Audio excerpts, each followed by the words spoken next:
Hello students, आज हमें करनी है मैथ्स की वर्कशीट नंबर 6 यानी गणित की कार्यपत्रक संख्या 6। और आज की हमारी वर्कशीट की हेडिंग है, टॉपिक है इंटीजर्स, जहां पर हम इसकी प्रॉपर्टीज़ के बारे में सीखेंगे फॉर मल्टीप्लिकेशन यानी पूर्णांकों के गुणन के गुणों के बारे में आज हम सीखेंगे। लास्ट वर्कशीट में आपने पूर्णांकों के गुणा यानी मल्टीप्लिकेशन ऑफ इंटीजर्स सीखा था। आज इसकी कुछ प्रॉपर्टीज़ के बारे में जानते हैं और सीखते हैं। तो चलो स्टार्ट करते हैं आज की वर्कशीट। तो देखो बेटा, पहली प्रॉपर्टी जो प्रॉपर्टीज़ ऑफ इंटीजर्स मल्टीप्लिकेशन है यानी पूर्णांकों के गुणन करने के जो गुण हैं, पहली प्रॉपर्टी को हम क्या बोलते हैं? क्लोजर प्रॉपर्टी यानी गुणन के अंतर्गत संवृत। इसका मतलब क्या है, पहले ये समझते हैं। कोई भी दो इंटीजर्स हम लें और उसको मल्टीप्लाई करें तो उसका आंसर हमेशा एक इंटीजर ही होगा। This is the closure property यानी गुणन के अंतर्गत संवृत। तो सभी पूर्णांकों के लिए a गुणा b भी हमेशा पूर्णांकों का, जैसे कि यहाँ पर एक एग्जांपल लिया गया है 7 और -4, 7 और -4, इसको मल्टीप्लाई करेंगे तो कितना आएगा? 7 4 ज़ा 28। और क्योंकि एक ही माइनस का साइन था तो वो माइनस का साइन भी आ गया। तो देखो 7 और 4 दोनों ही आपस में क्या है? इंटीजर्स यानी पूर्णांक। और जो आंसर हमारा आया 28 -28, ये भी एक पूर्णांक है। तो यही हमारी पहली प्रॉपर्टी होती है, that is the closure property. यानी किसी भी दो इंटीजर्स को, पूर्णांकों को गुणा करें तो हमें आंसर में हमेशा पूर्णांक यानी एक हमें इंटीजर ही मिलता है। सो this is the first property. Second property देखो क्या है? कॉम्यूटेटिविटी यानी क्रम विनिमयता। यानी कि मल्टीप्लिकेशन करते समय, पूर्णांकों की गुणा करते समय उसका ऑर्डर मैटर नहीं करता। यानी a और b अगर कोई पूर्णांक है और b और a को अगर हम गुणा करें तो वो दोनों सेम होंगे। जैसे कि आप समझो बेटा, 3 और -4 इन दोनों को मल्टीप्लाई करो, ठीक है? 3 4 ज़ा 12 और बाहर आ गया माइनस का साइन। अब इसी को अगर उल्टा कर दें, -4 को पहले लिख दें और 3 को लिख दें बाद में, इन दोनों को मल्टीप्लाई करो, 4 3 ज़ा फिर से 12 और ये जो माइनस का साइन था ये माइनस का साइन बाहर। तो देखो दोनों को गुणा करने पर कोई फ़र्क पड़ा? यानी 3 की गुणा -4 से की जाए या -4 की गुणा 3 से की जाए, दोनों का मतलब सेम है। अब ये ध्यान रखना, 3 और 4 तो यहाँ उसका ऑर्डर उल्टा हो गया, मतलब -4 था वो पहले आ गया, 3 बाद में आ गया। So this property is called कॉम्यूटेटिविटी यानी क्रम विनिमयता। नेक्स्ट प्रॉपर्टी है ज़ीरो से मल्टीप्लाई करने की। किसी भी इंटीजर को ज़ीरो से मल्टीप्लाई करें, किसी भी पूर्णांक को ज़ीरो से मल्टीप्लाई करें तो वो ज़ीरो हो जाता है। तो यदि a कोई पूर्णांक है, a कोई इंटीजर है, इसको ज़ीरो से मल्टीप्लाई करें तो ज़ीरो हो जाएगा। तो ऐसे ही बेटा किसी भी नंबर को, जैसे -7 एक नंबर है, इसको ज़ीरो से मल्टीप्लाई करूँगी तो ज़ीरो हो जाएगा। 85 अगर कोई नंबर है, कोई इंटीजर है, पूर्णांक है, इसको ज़ीरो से मल्टीप्लाई करूँगी तो ये भी ज़ीरो हो जाएगा। This is the next property of integers multiplication. इसके बाद है मल्टीप्लिकेटिव आइडेंटिटी यानी कि गुणात्मक तत्समक। अब आइडेंटिटी का मतलब क्या होता है? पहचान। मतलब गुणा करते समय अगर कोई संख्या अपनी पहचान नहीं बदल रही है, वही की वही रह रही है, तो जिस संख्या से गुणा करी वो उसकी मल्टीप्लिकेटिव आइडेंटिटी है।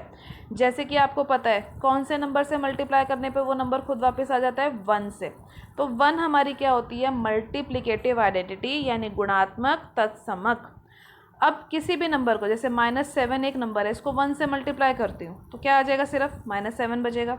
-84 एक नंबर है, इसको 1 से मल्टीप्लाई करूँगी तो क्या आ जाएगा? -84। तो 1 से किसी भी नंबर की मल्टीप्लाई करने पर, किसी भी इंटीजर यानी पूर्णांक की गुणा करने पर वही संख्या फिर से वापस आ जाती है। ठीक है, अब करते हैं अगली प्रॉपर्टी जिसको हम बोलते हैं एसोसिएटिविटी। क्या है एसोसिएटिविटी? यानी साहचर्यता। अगर किसी भी 3 पूर्णांकों की गुणा करनी हो, किसी भी 3 नंबर को मल्टीप्लाई करना हो तो हम क्या कर सकते हैं?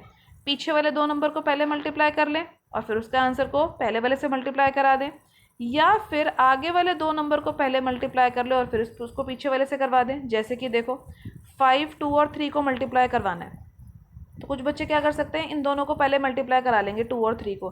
2 3 ज़ा 6 और उसको फिर 5 से मल्टीप्लाई करा लेंगे तो कितना आ जाएगा? 30 आ जाएगा आंसर। लेकिन कुछ बच्चे ऐसा कर सकते हैं कि 5 2 और 3 को मल्टीप्लाई कराना था तो वो पहले 5 और 2 को मल्टीप्लाई करा लेते हैं, वो आता है 10, 5 2 ज़ा 10, और फिर उसको 3 से मल्टीप्लाई करा लेते हैं तो ये क्या हो गया? 30। तो इस तरीके से this is the associativity property, जहाँ पर हम किसी 2 नंबर को कंबाइन कर देते हैं। देखो इन दोनों को कंबाइन कर दिया ना, एक साथ लिखा, फिर उसका जो आंसर आया उसको ए से मल्टीप्लाई कर दिया, या फिर पहले वाले 2 को साथ में मल्टीप्लाई करके तीसरे वाले से इसको मल्टीप्लाई करा दिया। तो दिस इज कॉल्ड एसोसिएटिविटी यानी साहचर्यता। नेक्स्ट प्रॉपर्टी यानी नेक्स्ट गुण है डिस्ट्रीब्यूटिविटी का। डिस्ट्रीब्यूटिविटी यानी वितरण का गुण। डिस्ट्रीब्यूटिव के नाम से ही आपको क्लियर है, डिस्ट्रीब्यूट करना यानी बांट देना। तो जैसे देखो यहाँ पर a गुणा b plus C, a multiply b plus C. अब यहाँ पर देखो ये मल्टीप्लाई सिर्फ अकेला बाहर है, अब ये मल्टीप्लाई बढ़ जाएगा। a जो है b के पास जाएगा, अपना मल्टीप्लाई का निशान लेके कहेगा रख लो, तो ये रख लेगा, a मल्टीप्लाई b बन जाएगा। बीच में किसका साइन था, प्लस का, वो प्लस आ जाएगा बीच में। अब ये a जो है फिर से अपने मल्टीप्लाई के साइन के साथ c के पास जाएगा कि आप मेरा साइन रख लो, तो ये a मल्टीप्लाई c बन जाएगा। तो अब देखो यहाँ पर ये जो मल्टीप्लाई का साइन था ये बट गया ना, ये मल्टीप्लाई का साइन 2 बार आ गया, पहले सिर्फ 1 बार था। So this is the distributivity of multiplication over addition. Over addition का मतलब बीच में प्लस का साइन ही रहा।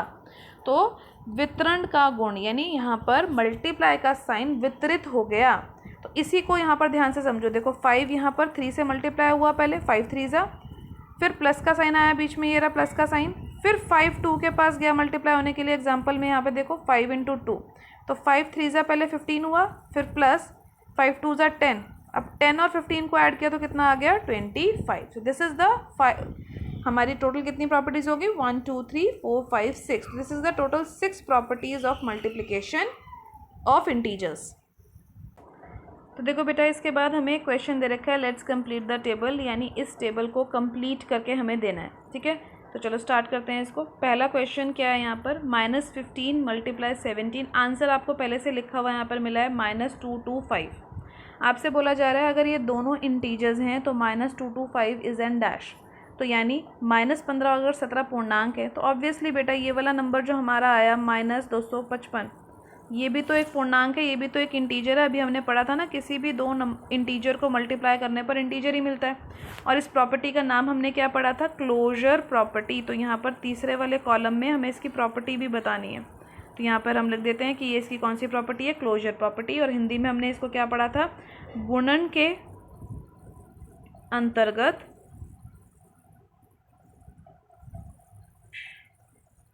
संवृत। ठीक है, ये इसकी प्रॉपर्टी का नाम है, तो हमें यहाँ पर इसकी प्रॉपर्टी का नाम लिखना था। ठीक है, सेकेंड वाला देखो 12 इंटू -35, आंसर आया -420। तो आपसे पूछा जा रहा है अगर इसको उल्टा कर दें, यानी -35 पहले लिख दें 12 बाद में लिख दें, तो आंसर क्या आएगा। तो हमने पढ़ा था ना कि अगर उल्टा भी कर देते हैं तो भी आंसर यही आता है -420।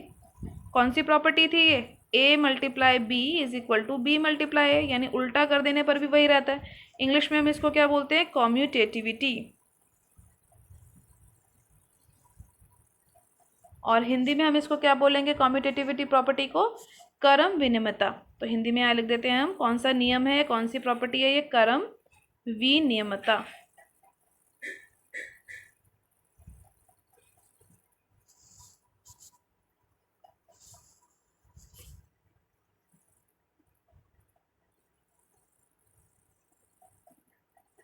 ठीक है, अगली प्रॉपर्टी देखो, -25 गुणा 1 बराबर है -25 के, यानी -25 को 1 से मल्टीप्लाई करने पर वही नंबर वापस मिल गया।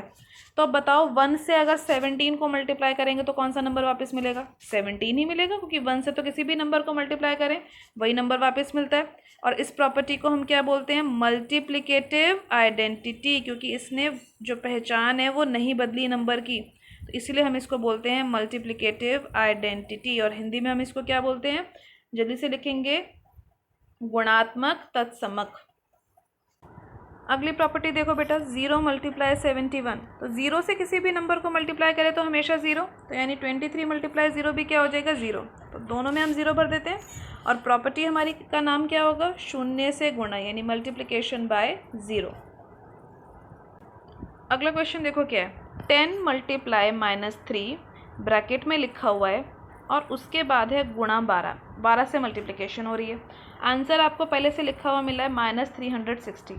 और यहाँ पर आपको कथन नंबर 2 में यानी दूसरी स्टेटमेंट में देखो, पहले 10 और -3 पे ब्रैकेट था, अब की बार पीछे वाले दोनों नंबर पे ब्रैकेट है, यानी पीछे वाले दोनों को साथ में लिख दिया, -3 और 12 इन दोनों को साथ में लिख दिया। देखो अगली बारी में 10 को अलग कर दिया। तो ये कौन सी प्रॉपर्टी है, आंसर तो यही आएगा, क्योंकि नंबर तो तीनों यही रहे। मल्टीप्लिकेशन में सिर्फ पहले दो को मल्टीप्लाई कर रहे थे, अब पीछे वाले दोनों की गुणा कर रहे हैं, तो आंसर तो हमारा -360 आएगा। और इस प्रॉपर्टी का क्या नाम होता है, याद करो, a × b × c 3 number multiply करने होते हैं तो हम किस किस तरीके से कर सकते हैं, या तो पहले 2 साथ में कर लें या पीछे वाले दोनों साथ में कर लें। And this property is called associativity यानी सहचार्यता। इसके बाद करते हैं लास्ट क्वेश्चन इस टेबल का। लास्ट क्वेश्चन में जो इस टेबल का लास्ट क्वेश्चन है, देखो उसमें क्या हो रहा है, 5 मल्टीप्लाई गुणा का निशान 3 + 2। देखो ब्रैकेट खुल गया यानी 5 3 के पास गया तो अपना मल्टीप्लाई का साइन ले गया, 5 2 के पास गया तो भी अपने मल्टीप्लाई का साइन ले गया, 15 × 6 बन गया ये, ठीक है, और यहाँ पे बना 15 × 4। तो इसका आंसर हम कैसे लिखेंगे, तो यहाँ पर 15 जो है दोनों के पास एक तरीके से अपने मल्टीप्लाई का साइन लेके गया, तो 15 को लिख लेते हैं बाहर मल्टीप्लाई के साइन के साथ। पहले कौन था 6, फिर बीच में क्या था प्लस का साइन और फिर 4। तो देखो ध्यान से यहाँ पर यही हुआ ना डिस्ट्रीब्यूटिविटी, 15 × 6 + 4। तो यहाँ पर कौन सा गुण लगा, वितरण का गुण। तो ये हमारा टेबल कंप्लीट हो गया। अब हम करते हैं आगे की वर्कशीट। तो देखो अगला क्वेश्चन हमारी वर्कशीट का क्या है, question number 2, filling the blanks with an integer to make the given numeric expression true. नीचे दिए गए कथन को सत्य करने के लिए कौन सा पूर्णांक की जरूरत है वो लिखना है, यानी -4 को किस नंबर से मल्टीप्लाई करें कि आंसर 48 आ जाए। तो यानी यहाँ पर हम 48 जो मेरी संख्या दे रखी है ना, इसको 4 से भाग करके देख लेते हैं। 4 × 4 और 4 8 यहाँ नीचे आ जाएगा। 4 के पहाड़े में 8 कहाँ आता है, 2 पे, 8 आता है 2 पे, तो ये मेरा 12 जो है ये मेरा आंसर हो जाएगा, क्योंकि यहाँ पर बेटा मल्टीप्लाई करा गया था। अब ध्यान से देखो यहाँ पर मल्टीप्लाई करते समय साइन जो है प्लस का था, 48 प्लस का बन गया, तो सिर्फ 12 नहीं होगा, यहाँ पर जो हमारा आंसर होगा वो होगा -12, क्योंकि ये माइनस का साइन 4 का और इसका माइनस का साइन तभी तो मिलके प्लस बनाएंगे। अगर सिर्फ मैं 12 लिखूंगी तो आंसर मेरा -48 बनेगा। तो यहाँ पर करेक्ट आंसर हमारा क्या होगा, सभी बच्चे क्या लिखेंगे, -12। अगला क्वेश्चन देखो सेकंड पार्ट, 8 की गुणा किस संख्या से करें कि आंसर -72 आ जाए। तो ये तो टेबल आप सभी को आता है, 8 के टेबल में 9 पर आता है ना, 8 × 9 = 72, लेकिन कैसा 72 चाहिए, माइनस का। तो यानी यहाँ पर 9 को भी कैसा होना पड़ेगा, माइनस का। तो 8 × -9 इज -72। अगला क्वेश्चन देखते हैं। अगले क्वेश्चन में देखो बेटा ध्यान से, क्या क्वेश्चन है हमारा, थर्ड पार्ट जो है, सेकेंड पार्ट है, थर्ड हमने पहले कर लिया, this is the second part, ये वाला पार्ट। 26 × -48, फिर प्लस का साइन है, फिर -48 × -36। अब ध्यान से देखो यहाँ पर बीच में ये प्लस का साइन था, एक बार -48 पहले लिखा है, एक बार बाद में लिखा है। तो हम क्या करते हैं, इस -48 को ना बाहर ले आते हैं अपने मल्टीप्लाई के साइन के साथ, ठीक है। देखो ये -48 बाहर आ गया अपने मल्टीप्लाई के साइन के साथ, जो कि डिस्ट्रीब्यूटिव प्रॉपर्टी थी, यानी वितरण के गुण के अकॉर्डिंग। अंदर कौन कौन सी संख्याएं बच गई, ये 26 बचा, 26, ये प्लस का साइन बचा बीच में, और ये बचा -36। तो ये सारी संख्याएं मैंने अंदर ब्रैकेट के लिख ली। अब 48 को बाहर ही रखना है और बाकी सब नंबर्स को अंदर ही सॉल्व करना है। तो -48 बाहर मल्टीप्लाई के साइन के साथ, इसको सॉल्व कर लेते हैं। 26 प्लस और माइनस दोनों साथ में आ रहे हैं तो माइनस हो जाएगा, तो 26 - 36। अब इसको आगे कैसे सॉल्व करेंगे, बाहर तो -48 ही है, मल्टीप्लाई का साइन भी ये वाला ऐसे ही है। 26 - 36 यानी करना तो माइनस है आपको, कितना आ जाएगा माइनस करके, 10। लेकिन बड़ी संख्या कौन सी थी, बड़ा नंबर कौन सा था, 36। इसके सामने कौन सा साइन है, माइनस का। बड़ी संख्या का जो साइन होता है, बड़े नंबर का जो साइन होता है, उसकी बात मानी जाती है, उसी का साइन आंसर में लिखा जाता है। तो -10 आ गया। अब देखो 48 और 10 को मल्टीप्लाई करो तो आ जाएगा 480। एक माइनस इसके पास है, एक माइनस इसके पास है, माइनस माइनस मिलके क्या बना देंगे, प्लस। तो हमारा फाइनल आंसर यानी सही आंसर क्या आ गया, +480। तो हम यहाँ पे लिख देंगे 480 हमारा आंसर है। इसके बाद करते हैं नेक्स्ट क्वेश्चन, देखो ध्यान से, 7 × 50 - 2। तो यानी 7 को मल्टीप्लाई करना है, 50 - 2 का मतलब 50 में से 2 माइनस कर दो, 48। तो 48 की मल्टीप्लिकेशन आपको किससे करवानी है, यहाँ पे 48 की मल्टीप्लिकेशन आपको करवानी है 7 से। तो कितना आंसर आ जाएगा आपका फाइनल आंसर, 336।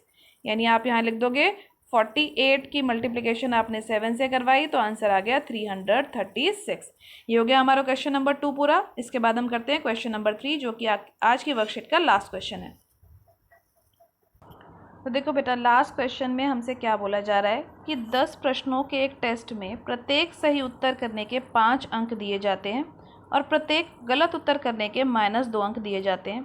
और अगर कोई बच्चा कोई क्वेश्चन नहीं करता तो उसको कोई अंक नहीं मिलता, यानी उसको 0 मार्क्स मिलते हैं। तो यदि रमा ने 6 सही प्रश्न किए और 3 गलत किए और आखिरी प्रश्न उसने नहीं किया तो उसको कुल कितने अंक प्राप्त होंगे। यानी in a test of 10 questions 5 questions are awarded for each correct answer. सही करने के 5 मार्क्स, अगर कोई क्वेश्चन गलत होता है तो -2 नंबर मिलते हैं। And 0 is given for the unattempted question, यानी अगर कोई क्वेश्चन नहीं किया उसके लिए 0 मार्क्स मिलते हैं।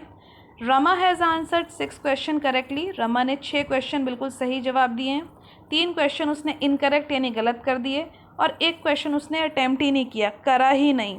So how many marks she will get, तो उसको कुल कितने अंक मिलेंगे, यानी उसका टोटल स्कोर जो है वो पेपर में कितना होगा, कुल अंक कितने आएंगे, ये आपको फाइंड करना है। तो बहुत ईजी क्वेश्चन है, देखो कैसे करेंगे। सबसे पहले हम लिख लेते हैं टोटल क्वेश्चन, यानी कुल प्रश्न कितने थे, 10 थे।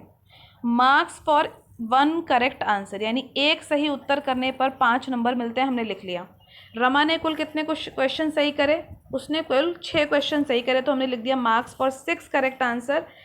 एक के लिए 5 मिलते हैं, तो 6 क्वेश्चन सही करे होंगे तो कितने मिलेंगे, 5 × 6 यानी 5 × 6, 30 अंक मिल जाएंगे उसको सही करने के लिए। इसके बाद एक क्वेश्चन गलत करने पर -2 नंबर कट जाते हैं, यानी -2 नंबर मिलते हैं, यानी एक गलत उत्तर के जो अंक हैं वो है -2।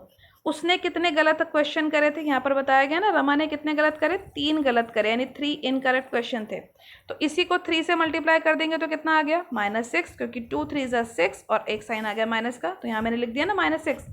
और कुछ क्वेश्चन, एक क्वेश्चन उसका ऐसा था जो उसने किया ही नहीं, उसके लिए उसको 0 नंबर मिलेंगे, तो कोई उत्तर ना करने के अंक 0 हो गए। अब कुल अंक कैसे निकालेंगे, ये जो उसने सही करे थे और ये जो उसने गलत करे और जो करे ही नहीं, सही वाले अंक, गलत करने वाले अंक और जो नहीं करे, इन तीनों को जब हम प्लस कर देंगे, जोड़ देंगे, तो हमारे पास क्या आ जाएंगे, रमा के कुल अंक, यानी टोटल स्कोर ऑफ रमा। तो कैसे हमने फाइंड किया, 30 -6 और 0 को ऐड कर दिया, तीनों को जोड़ दिया, तो हमारा आंसर आ गया। अब देखो यहाँ पर एक प्लस का साइन है, एक माइनस का साइन है, तो प्लस माइनस माइनस, 30 में से 6 जाएगा, तो यहाँ पर हमारा आंसर आ जाएगा 24।